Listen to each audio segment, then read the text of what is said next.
for cold, hard sports talk with your hosts, Ty Gore, Matt Barrett, and Jake Woods.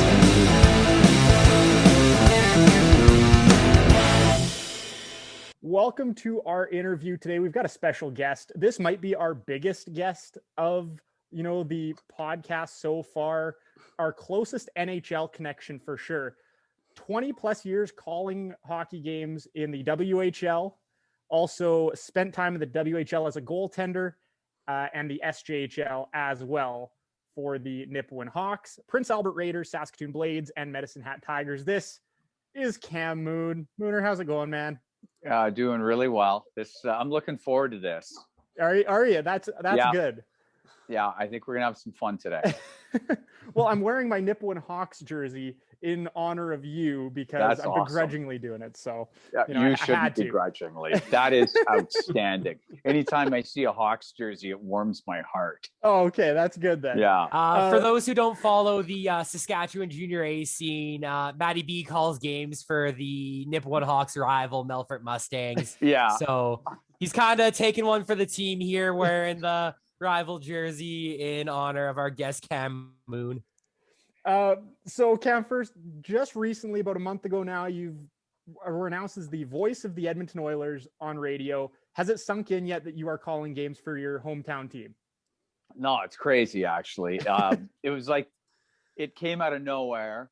It wasn't something that I was like actively seeking or anything. It just sort of circumstances dictated that this opportunity arose. And I was so excited to when I found out that I got the job. I was overwhelmed. Quite honestly, I was overwhelmed emotionally, having grown up in Edmonton, and I'm a huge Oilers fan. Always have been, always will be.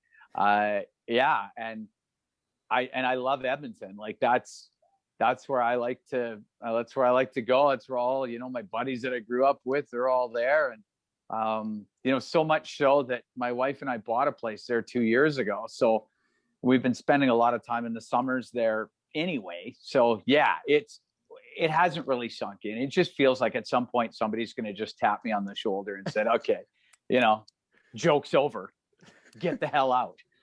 Or you're going to wake up from your dream, hey? Yeah. Oh, no kidding. But that hasn't happened yet. So like every day, like when my pass card works, it's like a win, you're like, oh, wow, I get to come in again today.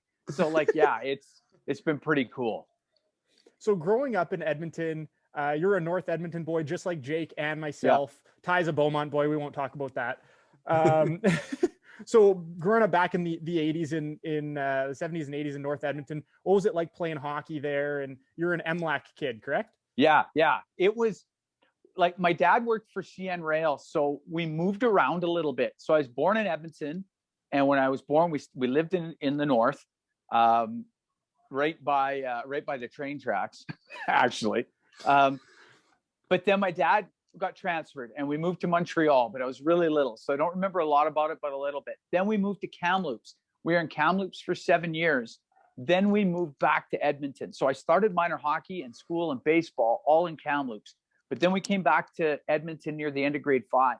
And the biggest thing about minor hockey in Edmonton that really struck me, and as it turned out was to my benefit, was it was just so hard to make the top team every year because there's so many kids. Like in Kamloops, I played with this group of kids that had we stayed there, I'd have played with that same group of kids basically all the way up. But in Edmonton, like, it just kept getting harder every year. Like Pee Wee was hard enough. And then Bantam was like crazy hard. And then like to play AAA midget. I remember the training camp for the Maple Leaf Athletic Club. I only played 1 year midget. So that first year there was, I want to say about 125 kids trying out for the team. And there was 18 goalies, 6 of which were pretty good.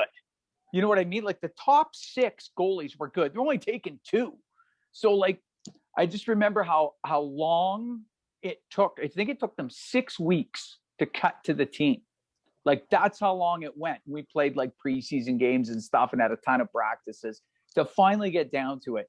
And like, it was really hard. And it was like that every year. So like you had to put in the work if you wanted to play on those top teams. Like if you just put your equipment away at the end of the season and showed up in the fall and think you're going to make that team, I mean, you're sadly mistaken. So that was to my benefit. And I think so because it helped drill home the work ethic. It helped drill home how hard it was to make the team every year. And then when you get to junior and it gets even harder, you're already ready for it. And you've played against so many good kids along the way. Like I look at how many guys that I played against in minor hockey that went on to either the WHL or pro careers or the National Hockey League or whatever. There's quite a few. And I think that was one of the benefits of growing up in the big city. I mean, if you grow up in a small town, you have the benefit of maybe extra ice time or getting to play with your pals every year, or maybe if you're really good, playing, you know, a level up or whatever. That in the city that doesn't happen as much. But I wouldn't change a thing for the world. Like I love playing minor hockey in and around Edmonton. I'm including St. Albert and Sherwood Park and Fort Sask and Leduc and Spruce Grove in that mix. Because to me, I know it's not quite the city, but it's pretty darn close to part of the city. So yeah, like playing in all those places, unbelievable. I loved every second of it. And after your 1 year of midget, what kind of took place to get you to go to the junior ranks and that sort of transition? Now, keep in mind, now you guys are all real young. I'm like a million years old. So it was a little bit different then in that there were a lot less teams. So at that time, the WHL had 14 teams and the AJ had like, I think 9. So you're not looking at, like, there's not nearly as much opportunity as there is now. So it was really tough.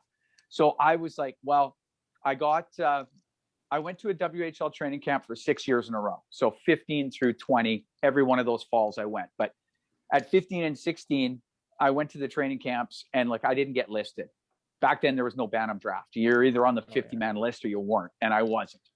I thought I was close, but I wasn't there. So I'm like, I don't want to play midget again.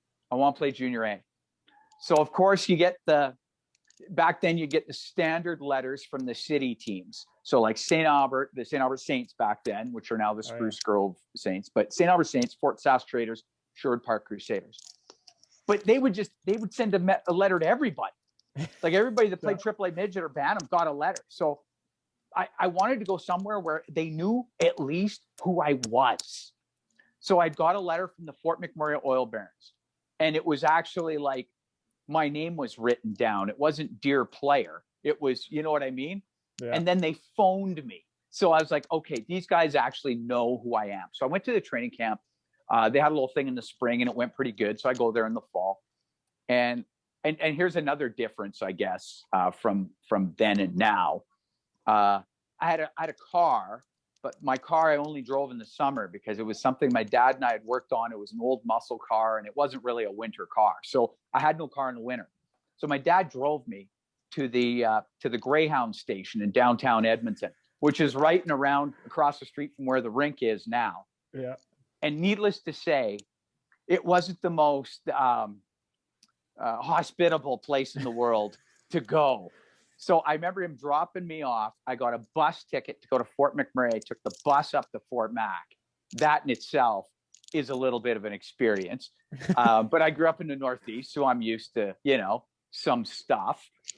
Yeah. And I was there for, oh God, it was just about, I think it was December. It had to be into about December. I was over my skis, fellas. Like the team wasn't really good.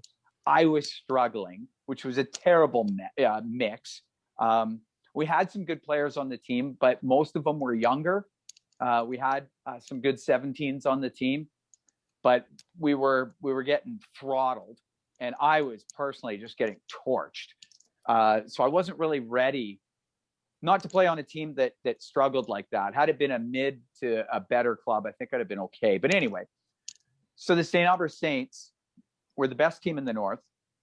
They thought their 20-year-old goalie was going to quit. And I think he was going to quit, but they trade for me. And then the 20-year-old goalie doesn't quit. So they got a 20 and 19, and now they got me. And they're stuck with me. So they kept me. And in the second half of the year, I did not play. Not a game. Not one. And I was like pissed off because I'm like, why did you could have moved me somewhere else then. Like move me to a team that needed me. As it turns out, there was another team that needed a goalie because they got two guys hurt. One of them was done for the year, but they didn't move me anyway.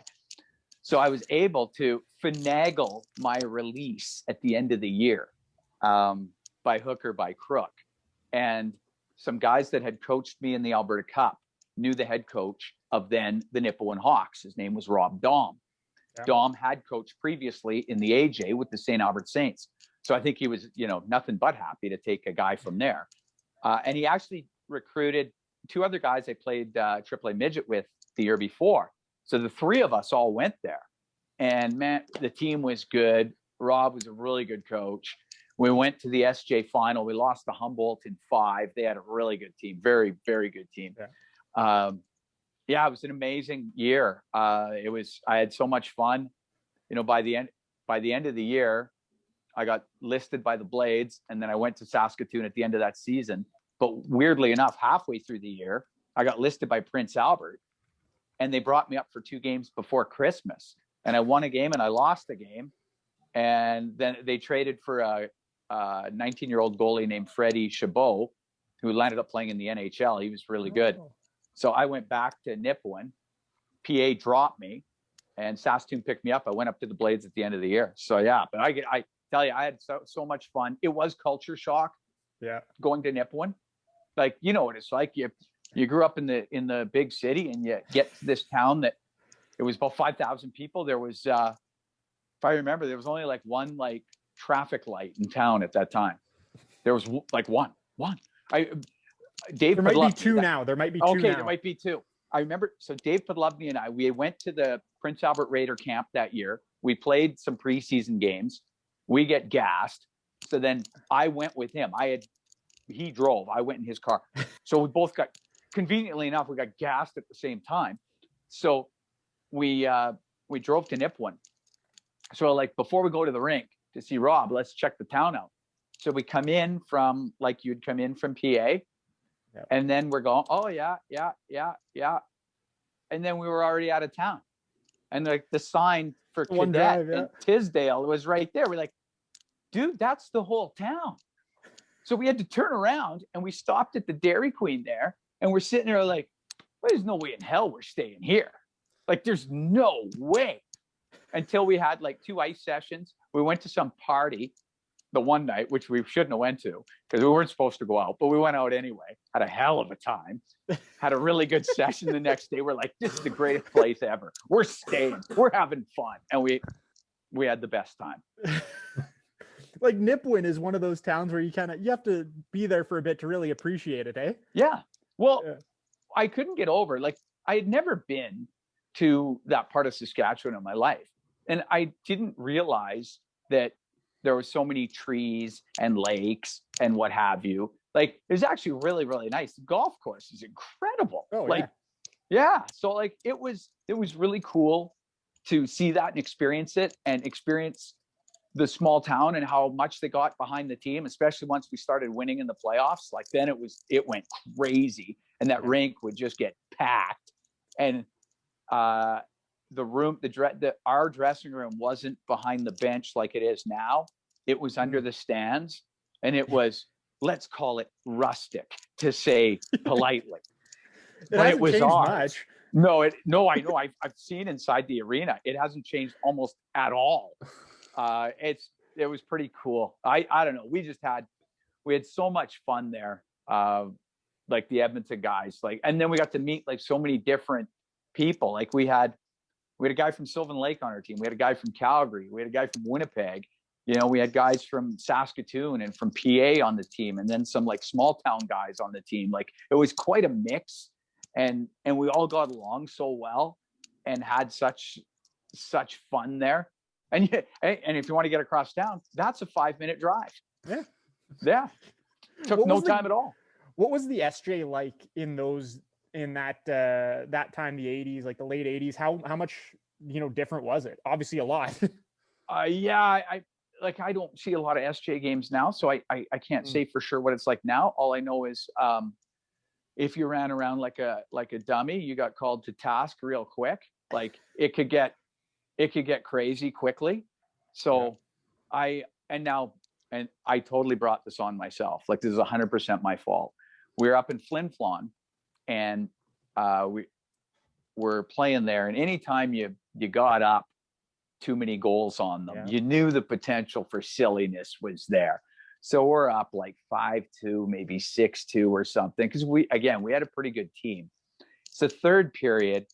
The puck comes down to me. I stop it. I cover it up. And then everybody's kind of gathering right in front of me. In amongst this gathering, somebody just pops me right up underneath. And I'm like, whoa, like, what the hell? I was pissed off too.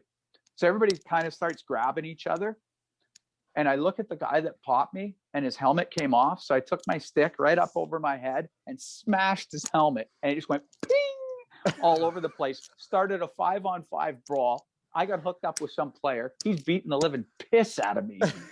Like, I didn't get one punch in. I'm just getting drilled. So I land up over by the glass. And back then at the Whitney Forum, the glass along the wall was really short. So the fans are leaning over the glass trying to punch me. Well, I can't even deal with the guy that's beating me up, let alone fans. So I dragged him to the middle of the ice so I could get beat up by one guy, not 10. And I got hit so many times. Like in the jaw. I couldn't shoot properly for 2 weeks. You're drinking smoothies, eh? Oh, it was awful. I remember the post-game meal, and it was just food that we'd get on the bus, and 4 hours back to Nipawin. I remember trying to eat it, and I was just like, oh God, this is like, I can't do it. It hurts too much. It hurts too much to chew. Like, that's what it was. So it was note to self: don't start crap, because I can't back it up. I just can't. So I stayed away from that. But yeah, there's certainly if we had a 5-on-5 once against Humboldt, and they had some tough customers, and we had tough customers too. And there was some tilts in there that I was just like, I was spellbound of how tough these guys were. Like, I saw Derek Crawford for the Nipawin Hawks versus Mark Hollick of the Humboldt Broncos. Hollick was drafted by the Toronto Maple Leafs, played in the Western League. He was a 20-year-old at this time playing in Humboldt. And Crawford was tough as hell and could score. And so could Hollick, for that matter. And Hollick hit him once, like the fight was going, but then he popped him and it shut Crawford's eyes. He was out cold, and he just went right back like a tree. And I was like, ugh. That was like unbelievable. I was like, oh my God. It was crazy. There was some interesting times for sure. And after your time in the SJ, you find your way into the WHL, and you go to Saskatoon, Medicine Hat, back to Saskatoon. What was it like playing in Saskatoon with the Blades? Lots of history in that team. Oh, greatest experience of my life. Like, I had so much fun. Like, when I went up at the end of that Nipawin season, Saskatoon was hosting Memorial Cup, 88-89 season. I didn't play in the Memorial Cup, but I was around. I was with the team for the whole leading up to. So I was probably there for like a month and a half or whatever. And it was, the rink is great. The city's great. The people I lived with, I played with their son in Nipawin. So when I went to the Blades, they were like, hey, we'll call the office and set it up so you can just build it at our house, which was perfect because I'd known them. They had a really nice place, and it was on kind of the north end of town. So it was an easy drive out to the rink. And then, I just had so much fun there. The guys that I played with there are so many guys that I played with there that I still keep in contact with to this day, that are some of my best friends. And we had a bit of an Edmonton contingent. We had Richard Matvichuk was from Fort Saskatchewan, Rob Lawlisher from St. Albert, Darren Bader from Sherwood Park, Mark Raiders from Leduc, myself and Trevor Sherbin were from Edmonton. So we're all like Edmonton area guys. And we would get together in the summer and do stupid things. And it was like, it was so good. And the city, I mean, the rink was fairly new. The crowds were like that first year I went there, the seats in the upper bowl on the end, they didn't exist yet. So it only sat about 7,800 people. And we averaged like 6,800 people. Like it was, yeah, it was unbelievable. The crowds are great.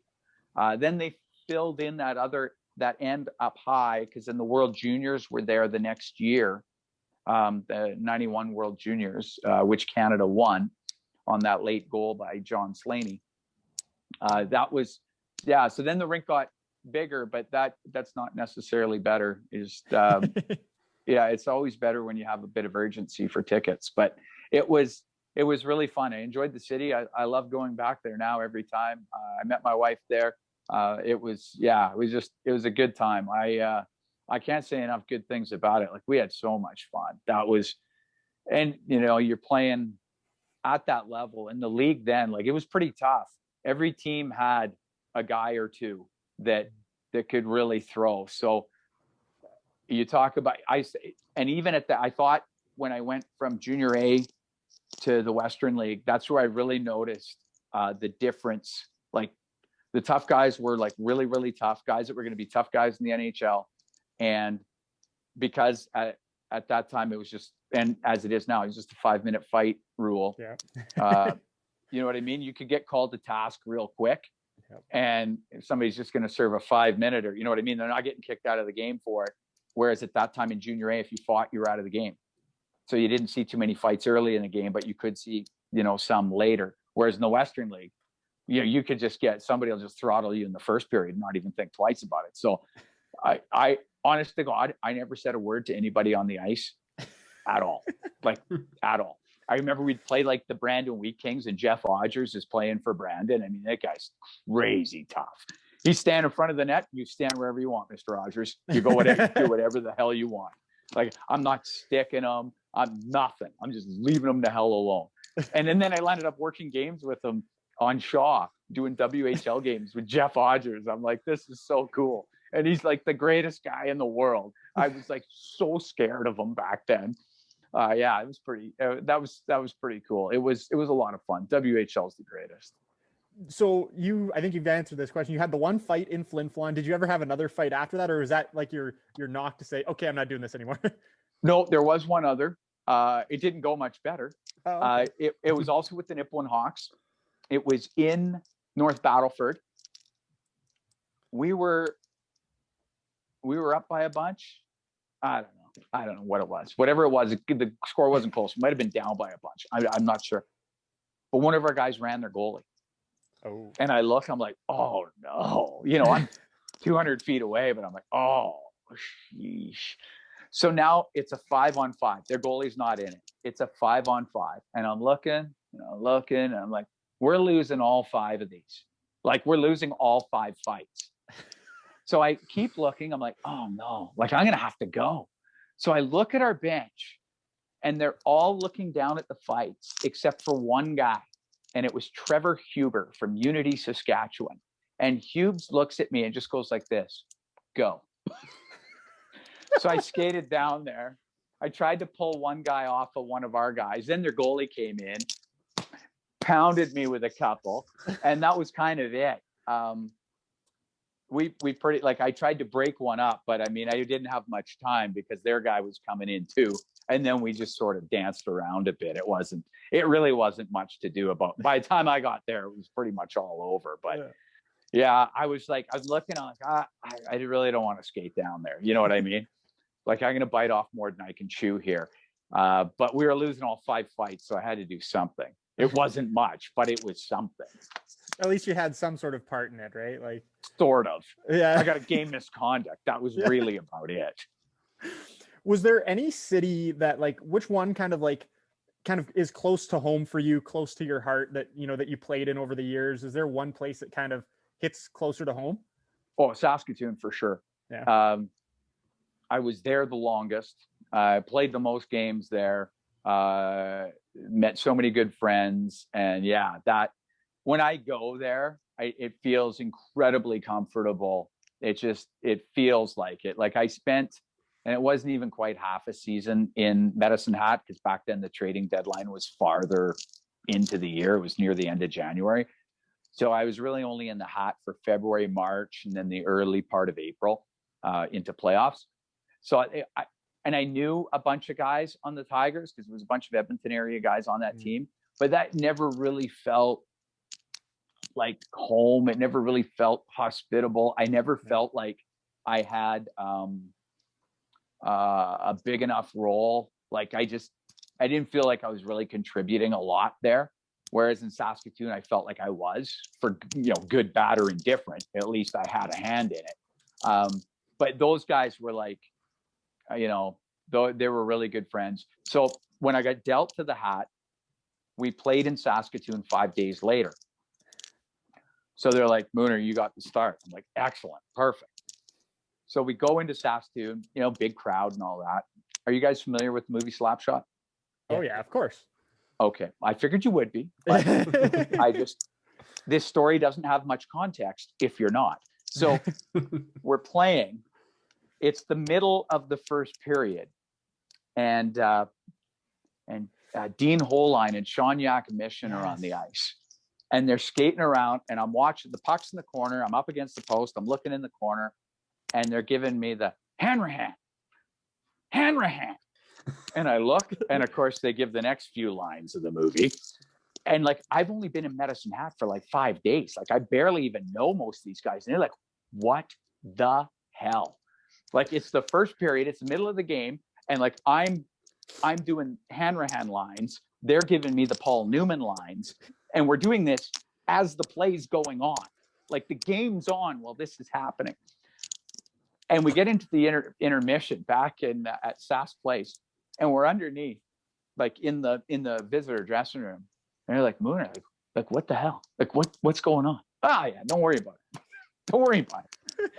They're like, you're doing Slapshot in the middle of the game. Yeah, I'm doing Slapshot. We're winning. Shut up. Don't worry about it. Hey, I'm stopping pucks. Who cares? Yeah, leave me alone. This is my process. So we landed up winning the game, which was really cool and felt pretty good. Yeah. And it was funny because I was going to get moved back to Saskatoon after the year, but I didn't know that. So the media wanted to talk to me after the game because, that's the story. The ex-Blade who came back 5 days later and beat its old team. So the general manager at that time was Tim Speltz, who went on to be the GM in Spokane forever and now scouts for the Toronto Maple Leafs. And Speltzy gets down there and I'm like, hey, Speltzy, like I stuck it right up there for him. Hey, and he's like, yeah, Mooner, that's great. Yeah, wonderful. I love it. Yeah, you did. You stuck it up there, but all the media want to talk to you. And let's maybe not say that. And I'm like, no, I won't. I was like, because he didn't want me to sewer myself against the team where I'm going back to. You know what I mean? Yeah. And I never would have done that anyway, because that's not the way I would do things. But it was pretty funny. And yeah, the next day we had to come back and like we left our gear there because the next day we had to come pick it up and go to PA and play against the Raiders. And I remember seeing the coaches and the management of the Blades, and they're all kind of laughing like, you jackass, And I was like, what are you gonna do?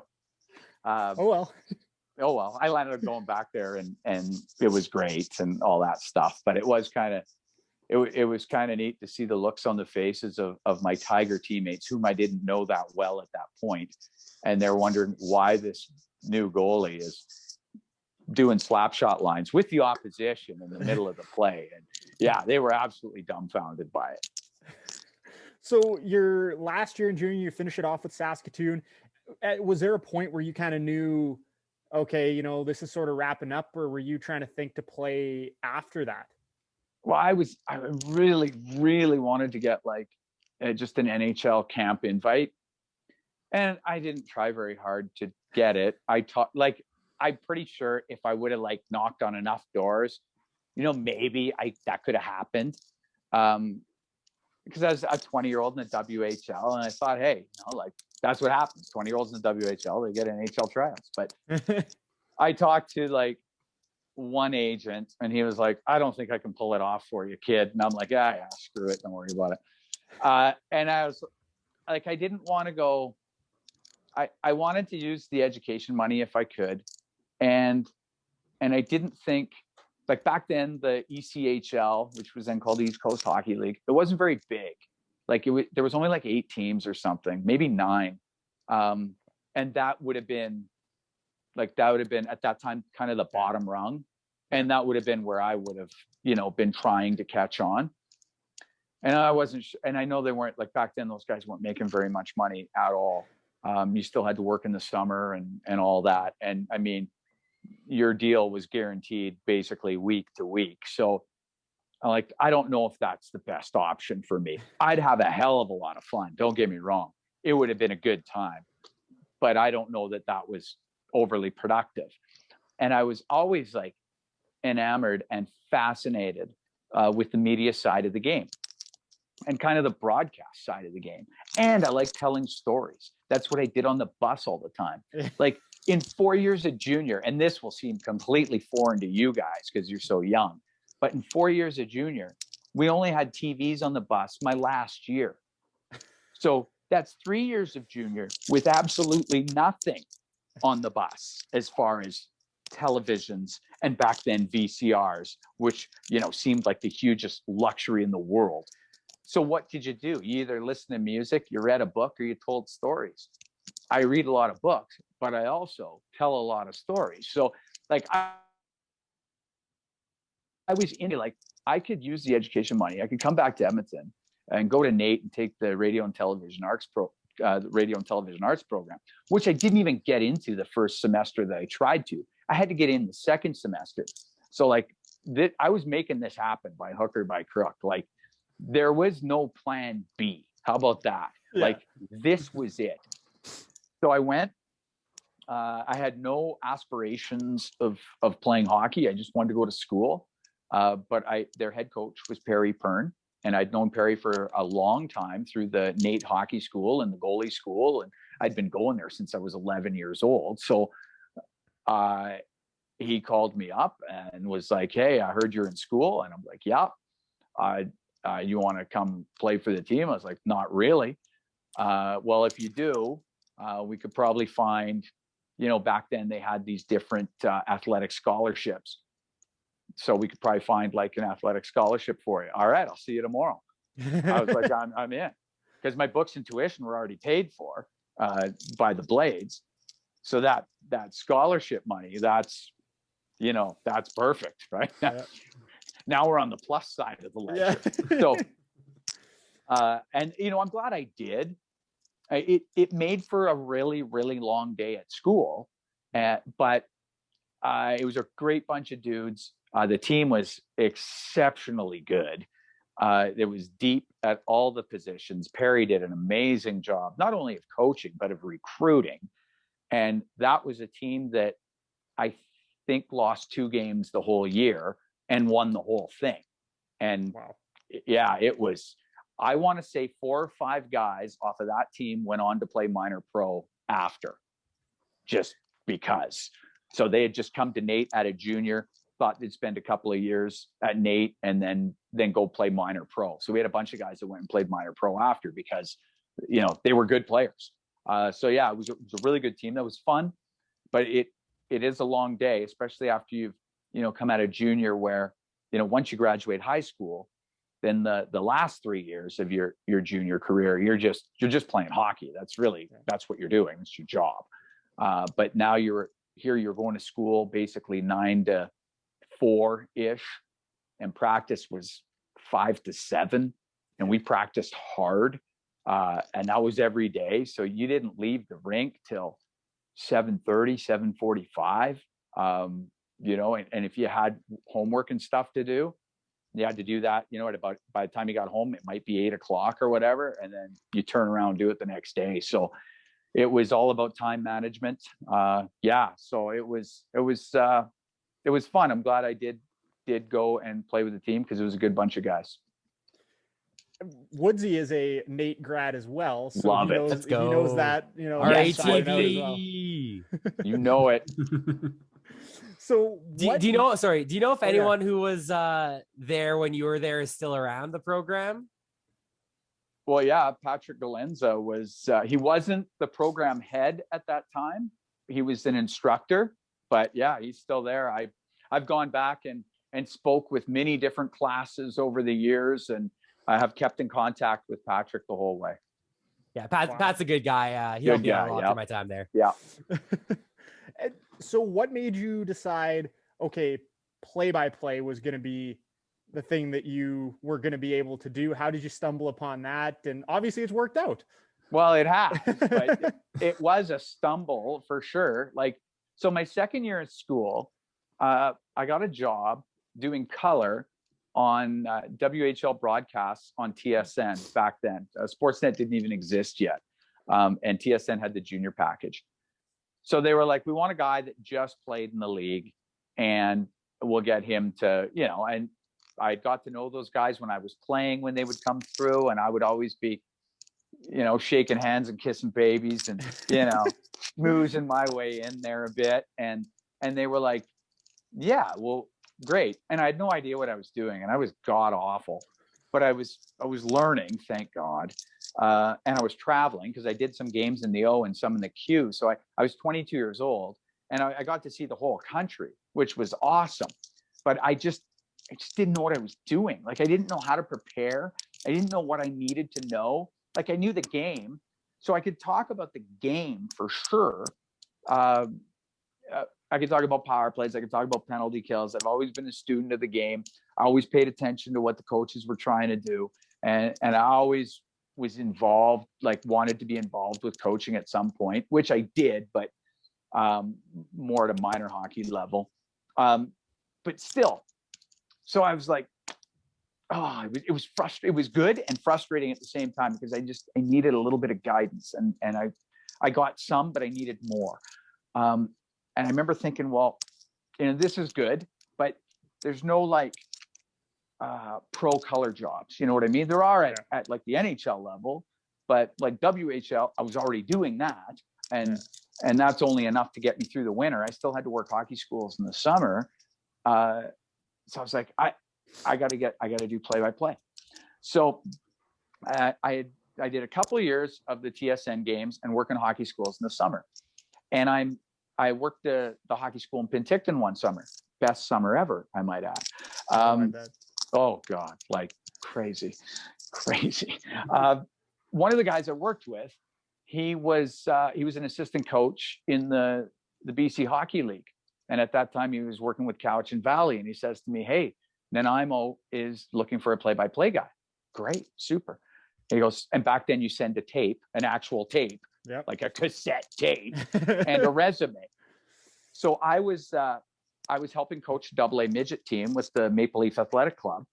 And I was like, I got no tape. I've never called a game in my life. I never called a game at Nate. I mean, the first year I was going there, I was playing for the team. And the second year I was doing the CHL broadcast. So like, that wasn't going to happen. So I never called a game, like never once. So I was like, I gotta come up with something. So I was like, okay, this is what I'll do. So we had a game against the Southside team, Southside Athletic Club, the green, red, and white. Oh yeah. And I'm like, all right, I'm going to go for one period. And I was at the Bill Hunter Arena. Back then it was called JP, but we're at the Bill Hunter Arena. And I sat in the stands on the side across from the benches, so penalty box side, with a itty bitty mini cassette recorder, like a $15 job you'd get at the Source. And I sat up there with a guy that coached me in Alberta Cup, but had taken the RTA program and had worked in radio. So he was, you know, doing the color for that period, just to have, so I had somebody I could bounce stuff off of. So I knew the teams inside out and backwards, because this was well into the season. So I knew these teams like cold, which was great. So you know what I mean? Like the research had already been done. So I called one period, and out of that period, I found about a 3-minute snippet that wasn't complete junk, you know, because most of it was. And I found a 3-minute thing that I sent to them, and I got the job. Like the 3 minutes was good enough. And they liked my resume because I'd worked on national television already and had played. So they were like, well, we'd like to do an in-person interview. I'm like, oh yeah, where? And they're like, well, in Nanaimo. Oh, or we could meet you in Vancouver. I was like, no. If I'm coming that far, you know what I mean? I'm in for a nickel, I'm in for a dime. So I had to coach a tournament. We were in Saskatoon with the AA midgets. Tournament ended. We drove back to Edmonton. The next morning, I found a buddy of mine that had nothing going on for 3 or 4 days. And when you're 24 years old, that's quite possible. Yep. So I was like, we're driving to Nanaimo tomorrow. He's like, what? I was like, get to my house now. You're staying at my house. We're waking up early. And we got up early as hell. And we drove all the way to Nanaimo because you got to catch the ferry before 9. Otherwise, you're not getting to Nanaimo. We drove all the way to the Horseshoe Bay Station. I interviewed with those guys. Again, like there's no plan B. Like I'm getting this no matter what. Like I will find a way. So I met with them at a hotel in Nanaimo. They offered me the job and I was there a few months later. And then that fall, which would have been the 95-96 season, that fall, the first game of the regular season was the first game I ever called in my life. And how did it go? Pretty good. Well, I'd been around for the whole training camp. I'd been around for all the preseason games. So by the time we got to the regular season, like I was pretty versed. And I kind of like, practiced a period or two during the preseason. They landed up hiring me as a goalie coach too. So I was working at the radio station, and then I was the goalie coach for the team as well. So it was a bit of a, balancing act and whatever. But Gary Davidson was the head coach, who's now the general manager in Everett. Gary was a great guy, a great coach, really good teacher. And he was like, Cam, you're here anyway. You know what I mean? I was like, yeah, I've worked at a ton of hockey schools. I would love to come out. So I'd come out and I'd work with the goalies. We'd do a goalie session too, like in the middle of the day, we could get the ice. So we could do some real specific stuff, not during practice, So yeah, it was fun. I had a really good time, and Nanaimo was a good place. Was there ever any like a moment during a game where you see one of your goalies get beat and it's like, come on, we worked on high glove yesterday? Yeah. That's in here though. Yeah. Not out here, but yeah, it would be in my head, not out my mouth. But yes, there would be times where you'd be like, oh, we just went over this. We went over this. That puck should not be in the net right now. But yeah, there was that. But I mean, that's all part of it. My job is to tell the story in a entertaining fashion. I don't need to be a coach on the radio. I'll just be a coach when I'm on the ice. You know what I mean? I was able to separate those. So that was pretty good. But it was fun to see all the different rinks in the BC Hockey League. Like there's some pretty cool rinks in that league. And then in junior A, as I don't need to tell you guys, like sometimes getting the broadcast on the air is a bit of a challenge. Like maybe you don't have a phone line. Maybe you don't have power. Maybe you don't even have a location. You know what I mean? Like things can change real fast. And you find, and I think this is an awesome skill to get, is you find how to figure things out. Yep. I got to figure out a phone line, or I got to figure out power. I got to figure out a location. I got to figure out how to get this game on the air somehow. Because it doesn't always go as smooth as you'd like. You'd like to just show up and for everything to work, but that isn't always the case. I remember calling one from a stairwell in Merritt because that's as close as they could get me to a phone line, because the regular phone line for some reason no longer worked.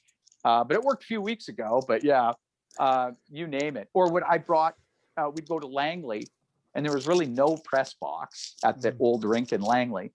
And I would bring like 100 feet of phone line on a big spool, and I would plug it in this office in the corner. And then I would run it with duct tape up along the back wall, and then set up a table at center ice, just at the top of the stands, because there was some power there.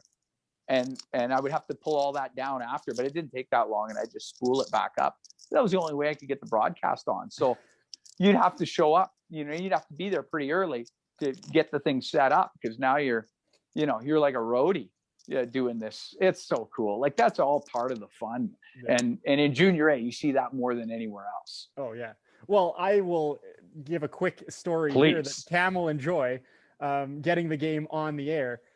Melfort Mustangs go to Kindersley, Saskatchewan, which is little tiny town on Highway 7, I think it is, for those who don't really know Saskatchewan.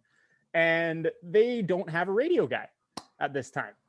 So they don't really have much prepared for radio guys, but they did build a little bit of a press box across from their other press box during the World Junior A Challenge. And they had a phone line there, worked the last season. This is our first time in Kindersley. Oh no. I messaged my buddies in the other places that had played there already. I said, hey, is the phone line working? Yeah, it's good. Cool. Go there like nothing's wrong. Try and plug in, try and dial up. Nothing. What is going on? Go down, talk to their marketing guy. Oh, we disconnected all of our phone lines. We don't need any phone lines. Yeah. You don't, what?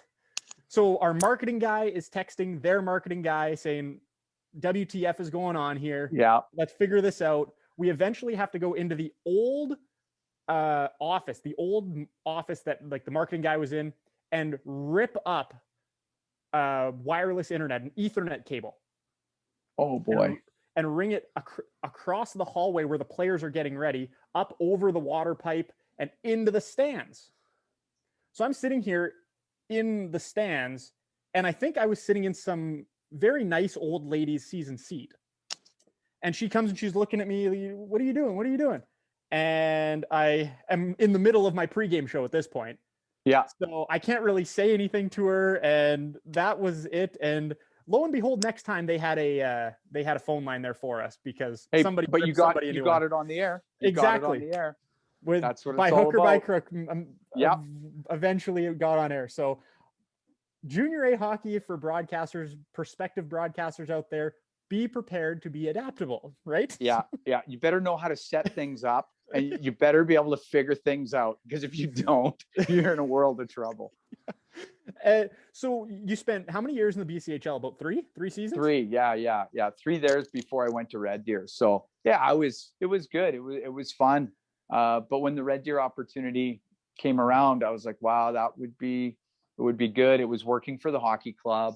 It was calling the games. It was being the media relations guy for the team. It was broadcast sales in the summer, like all good stuff, and all stuff that I hadn't done broadcast sales before, but I was comfortable doing it. You know, I mean, the biggest thing is picking up the phone and going to meet people. And then you land up meeting all the business people in town. And those are good people to know. Like those are good contacts to have. So yeah, it was a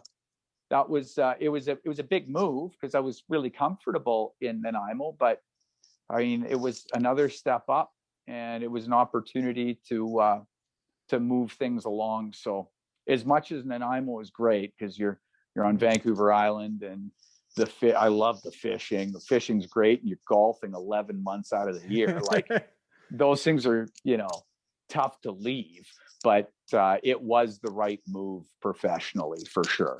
How did that come about? How did you manage to find your way to Red Deer? How did you hear about how to come up, and how did you manage to get it?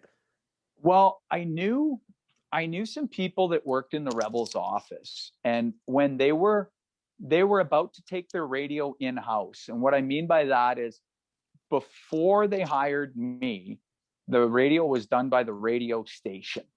And then the radio station would give the team whatever they would give the team. But the team wanted to control it, and they wanted to sell it. So they were basically buying the airtime and then selling it themselves. So I had somebody from the Rebels office call that I knew and asked me if I would be interested. I was like, yeah, absolutely, I'd be interested. So I put together a 4-minute tape of a Clipper game that wasn't bad. And I sent them my resume. Well, I got a call before I landed up getting hired. They never even listened to my tape. I kid you not. The tape and resume showed up after my interview, and they offered me the job like the next day. So they basically took me on my word. So clearly I could sell. Yeah. Okay? Clearly clearly I could sell. Anyway, so they asked me if I would come out. So they flew me out. So I flew from Nanaimo to Vancouver to Calgary. They picked me up, drove me right to the office. And back then it was Wayne and Terry Simpson that owned the team. This is before Brent Sutter bought the club. So I sat down with Wayne, and we talked about hockey for 2 hours. We talked about guys in the league, guys I played with, guys I played against, all sorts. We basically talked hockey. We talked a little bit about broadcasting, not a lot, mostly about hockey. Then they took me out and fed me full of beers. I hadn't eaten all day. You know what I mean? Like I Maybe a little airport food, eh? Maybe. Yeah. Probably not. So now I'm kind of loaded. They dropped me off at the hotel. I slept like a baby. They took me to golf the next morning. We did 18 holes at Innisfail, and then they drove me to the Calgary airport. My wife picks me up at the airport in Nanaimo. She goes, how'd it go? So I have no idea. I talked hockey for 2 hours, got drunk, and then I played 18 holes of golf. Now I'm here. Because she's like, are you going to get this job? I was like, I have no idea. Like, none at all. And they called the next day. They're like, hey, you want this? I'm like, yeah, I want this. Let's get the ball rolling. So I got out there. We left Nanaimo near the end of June. I got into Red Deer. Well, I had to try and find a place to live. The economy was just booming and it was tough. We sold our house in Nanaimo. We wanted to rent for a year to kind of get the lay of the land. We just didn't want to buy right away. I was hard pressed to find a place to rent. It was so bad. I hit the ground running near the end of July to sell a broadcast that started in September with zero sponsors because they'd never done this before. So let me tell you about pressure. I had, oh boy, not even 2 months to try and sell this broadcast. So that was, and I know nobody. Like, I don't know anybody in town. Now, the guys in the office were awesome because they helped me because they knew everybody and they were getting the word out there too. But that first summer was, I felt the stress of it, you know, but I wanted to make an impression. And then once we established ourselves that the broadcast was going to be good, because my color guy, Mike Moeller, who I worked with for 22 years, is a former NHL player, former WHL player, and a really good color guy. I mean, him and I just clicked right off the get-go. And I knew him from before, and I knew we would, but like it just worked. So that I knew the broadcast would be good. And then we were able to really increase the sales the next summers to the point where we had that thing full. So it wasn't full the first year, but we got it full after that. So yeah, it was, that was kind of a weird, funny story on how it came about, but I'm glad it did. And then Wayne and Terry sold the team to Brent the next summer. And then Brent has owned it ever since. So what we've learned is that to get a job in hockey, talk hockey for 2 hours, get drunk with that person, and go play golf the next day, right? Yeah. Yeah. If you can do those things, and be mildly entertaining while doing it, you got a snowball's chance. Well, on the ice, the Rebels became very good in the year 2001. Yeah. Memorial Cup, WHL. What was that like? Oh man, it was great because the first year I was there, the team was slightly above 500. Won the first round of the playoffs, lost in the second round. Then the next year, Brent came in. Team got real young. Finished around 500, made the playoffs, and just got snot bubbled in the first round by the Kootenay Ice, who went on to win the WHL. They had a really good team. But Red Deer was bringing just about everybody back. So the expectation was, okay, this team's going to be pretty good. Like, they're a year older, a year better. They still made the playoffs with a bunch of kids. So they should be decent. And then they were like better than decent. And then you're like, okay, they're really good. And then from the middle of December on till the very end, they never lost 2 games in a row. So that's the middle of December until the end of May. They never lost 2 games in a row through the playoffs, the whole deal. Like, that's unbelievable. Like, they were lights out. And then when the trading deadline came and Martin Erat and Darcy Robinson were part of a deal with the Saskatoon Blades, that just put it right over the top because Erat was a top forward in the league, led the WHL in scoring in the playoffs that year. Justin Mapletop led the WHL in scoring during the season. He had 120 points. It was a really good group of guys, but a really determined. They wanted to win. Tons of skill, tons of talent. They scored over 300 goals that year in the league. So like scoring wasn't an issue. They had one of the best goalies in Shane Bandera. They had one of the toughest players in Jim Vandermeer, who scared the bejesus out of everybody. Like they kind of had it all, like top end, good penalty kill guys. Like the D were deep. Like you didn't have to, like the 5-6 pairing. No, they're fine. Don't you worry. Like you could just roll them on anybody. So it was pretty cool. Central Alberta went crazy. The crowds were amazing. The amount of people that showed up after the team won the WHL championship in Portland and then got back. And then after they won the Memorial Cup, which was in Regina, and got back, there was a parade. There was like all that stuff. And then, you know what? The year after that, they went to the WHL final again. And then the year after that, they went to the WHL final again. And the year after that, they went to the Eastern Conference final. So that for 4 years, they went 3 rounds or better. Like, that's quite a run. Is good or better than most. So that was pretty cool. And I think there's some playoff series where you're just like, oh, wow, that was like unbelievable. And that's what I love about a playoff series is you never know when the turning point's going to be. Like it could be in the second game. It could be in the 7th game. And then when you look back at it, you're like, yep, that's where it pivoted right there. Or if it's just a pump show and it's 4 straight, I mean, the turning point was the drop of the puck the first game, like there's those too. But more often than not, they're really contested.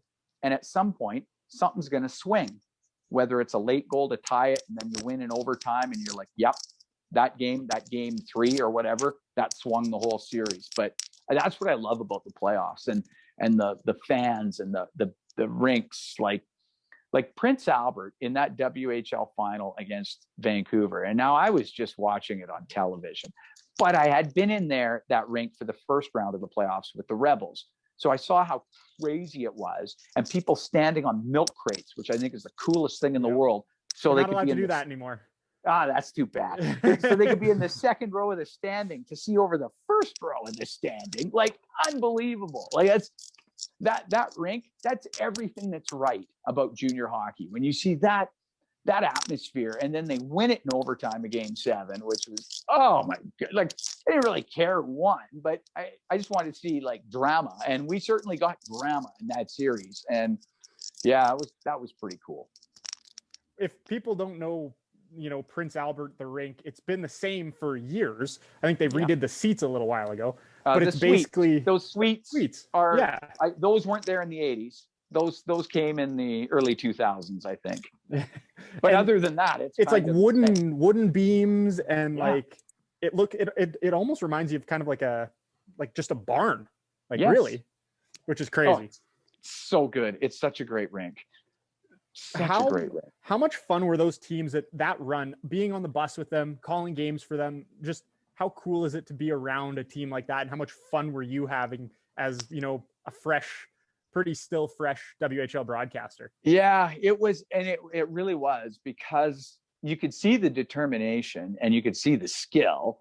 And when those two things meet up, it gives you a really good chance for success. So that part made it really fun. I'd never been a part of, like, as a play-by-play guy, of a team that went that far. Nanaimo hosted the Royal Bank Cup the last year I was there, and they were a pretty good team, but they weren't like a top shelf team. South Surrey won it that year. They won the league and then won the Royal Bank Cup. But it was cool because you had 4 rounds of best of 7s, and there was ups and downs, and the Rebels were down. They lost in the East final. They lost the first game. They won the second game. They lost the third game. So they were down 2-1 in that series, and then won it in 6 against a very good Swift Current team. And then you get to the Memorial Cup, and it's a completely different beast. Now it's not best of 7s. It's a tournament. And if you're bad early, you're out of it early. Like, there's not much room for error. And the Rebels won their first 2 games at the Memorial Cup, and then they had a bye to the final. The third game meant absolutely nothing to them, and they played it accordingly. Like, they didn't play the heck out of the top guys, and it was we're rolling all 4 lines and 6D, and it was completely different. And then it's a 1-game shot in the final, which went to overtime. Like, that Val-d'Or team, which the Rebels beat in overtime during the round robin, was right there with them. Like, they were every bit as good as Red Deer. That playoff run was something that I'll hold special in my heart, because it was great drama. They played Calgary in the second round, and there was huge crowds in both rinks. And Calgary was up 1-0 in the series, won the first game in Red Deer, and it went to overtime in game 2. And I remember thinking, like, if Calgary wins this game and you're down 2-0 going to their rink, I mean, that is a tough road back. You're down 2-0 and you're going there. And I mean, even if you split, you're down 3-1. So it gets to overtime. Colby Armstrong gets the puck in behind the Hitman net, made a couple of moves, got the goalie to bite, and wrapped it around, scored, sold out rink. It was so loud, the roof came off the place. Like, it was, now they're 1-1, and they landed up winning it in 6. So yeah, you remember those like pivotal moments. And to me, in that series, that was a pivotal moment. The Rebels needed that goal, and Armstrong's the guy that got it. Was there a guy during your time calling games, or first I want to talk about winning the Memorial Cup or winning the WHL? What was just the party like? It just must have been absolute euphoria. The just so much fun to just after you win a title, hey? Yes. Yeah. Yeah. I don't want to throw anybody under the bus here. Okay. Most importantly, myself. Right. But I do know that the WHL championship trophy, now called the Ed Chanel's Cup, I know that it floats. Okay. Okay. It's buoyant. That's good. It is buoyant. I did witness that. So that was pretty cool. After the team won the Memorial Cup, now keep in mind, that's an afternoon game. Yep. That leaves a lot of time on the other end. You know what I mean? There's a lot of time there. Yeah. So the team had a banquet room at the hotel we were at. So all the parents and whoever, right? So we were at that, and that was great. And then the players went and did whatever the players are going to go do. But we had taken our bus to Regina. Like, normally the teams fly in. But I remember Brent was like, well, we want to have our bus there. And I mean, we had so many, after we had won the WHL championship, like, there were some days there before Memorial Cup started. He's like, we'll just take our bus. I mean, the host committee normally flies all the teams in. So we're actually going to save them a ton of money. Yeah. When we wanted our bus. So yeah, no big deal. We'll take our bus. So after the team won, we stayed that night. So that was on a Sunday. And then the Monday morning, we're going to drive back to Red Deer. So I can't remember what time we left, but it would have been about 9-ish or something to that effect. Yep. You've never been on a bus this quiet. Like, it was dead quiet. You know why? Because I don't think any of them slept, like, at all. So it's dead quiet. Like, this team just won the Memorial Cup. The Memorial Cup is sitting in the aisleway. Like, it's just sitting in the aisleway. They're all crashed. They're all like sleeping either across the seats or across the bottom. You know what I mean? So everybody's just sleeping all the way down. And the cup is like just sitting like right there. So we're coming back to Red Deer, and we go through, oddly enough, Kindersley, as we've talked about earlier. So we get into Kindersley, and I think it was Brent. I think Brent wanted a blizzard, quite honestly. So we stopped at the Dairy Queen. Well, we better get these guys lunch. Okay, yeah, let's go. We'll have lunch at the BQ. Like, we're in no rush to get back. We don't care. It's the third week of May, so it's nice out. So these guys who look like hell get off the bus. Just like, and we take the cup. We'll take the cup in too. So the cup comes into the DQ in Kindersley. Well, the manager of the Kindersley DQ thought this is the coolest thing in the world. He calls the newspaper. He called the mayor. So they all came, and like we had all these people. They're snapping photos. We got all the players. We got all the staff. We got everybody with the Memorial Cup. Guys are having blizzards and burgers, and unbelievable. Only in small town Saskatchewan. Yep. That's what I love about it. I absolutely love it. So yeah, we had the Memorial Cup there. It would have been, I mean, from Regina to Kindersley, what would that be, about 4-ish? 4 or 5 hours, something like that. Okay. Yeah. So it probably would have been about 1 p.m. when we rolled through. Next thing you know, DQ was packed. It was pretty cool. Wow.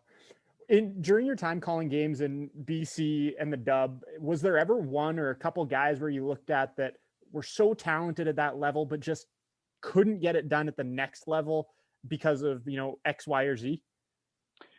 Oh, you see that everywhere though. Mm-hmm. Like you see that it happens everywhere.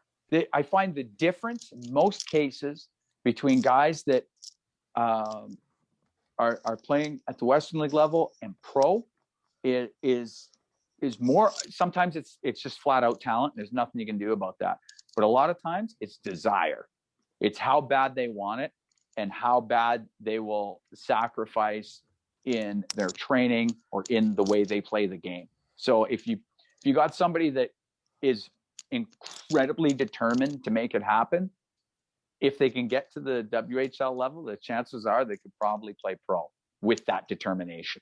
But if they don't have it, man, I don't know. Like it's really hard. You're going to have an incredible talent level. And even then, I don't like your chances.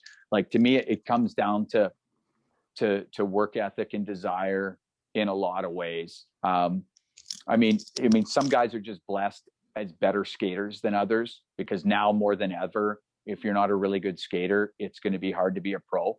Back in the late 80s and early 90s, I mean, you could have guys that didn't skate quite as well, but maybe brought something else to the party. Maybe they could beat the hell out of people or something, because that honestly, you could make it to the NHL that way. You can't now. It doesn't exist. But you could then. So there was that aspect of it, but no, you definitely saw it. I wouldn't want to like name anybody, but you certainly did see it, where you'd see a guy where you're like, at 17, you'd go, oh boy, this guy's going to be a player. And he might even get drafted.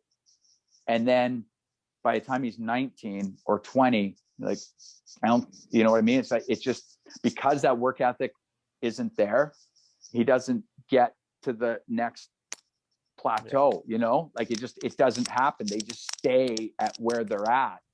And, or, by the time they figure it out, it's too late or whatever. But I love seeing guys go on to pro, but I was also just as happy to see guys take the education money and go to U of A or U of C or U of S or whatever, and take that money and use it and go to school, play really, really good hockey. Canadian university hockey is unbelievable, completely underrated. And then either go play pro after that or move on to the next phase of their life.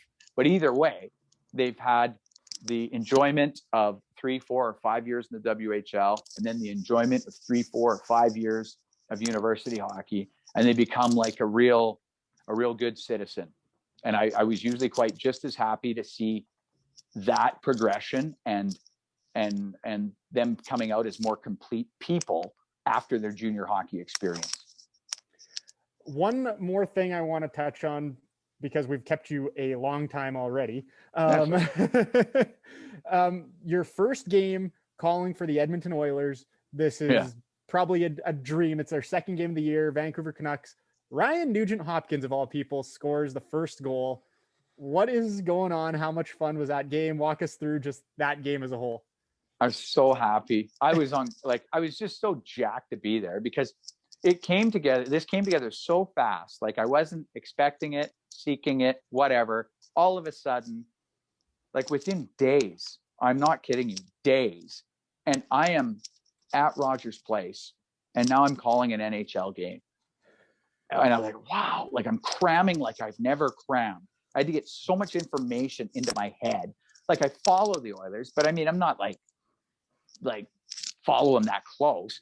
You guys know what it's like. Like, during the course of a WHL season, I don't get to watch a lot of NHL games because they're playing the same nights, like every Friday and Saturday, those are WHL nights, and some Tuesdays and Wednesdays and some Sundays. So like, there's not a lot of time to watch games. So I know going into it, I know the Oilers casually, and I know the other teams really not at all. So I had to cram.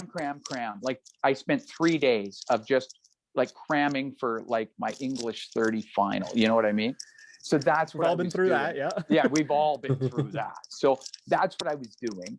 And then I was like, okay, let's get this thing started. And I just want the Oilers to win. And then Ryan scores like off the hop. In my head, I'm like, exactly. Like, that's exactly the way this should go. That is exactly it. I was so happy because he's such a good guy.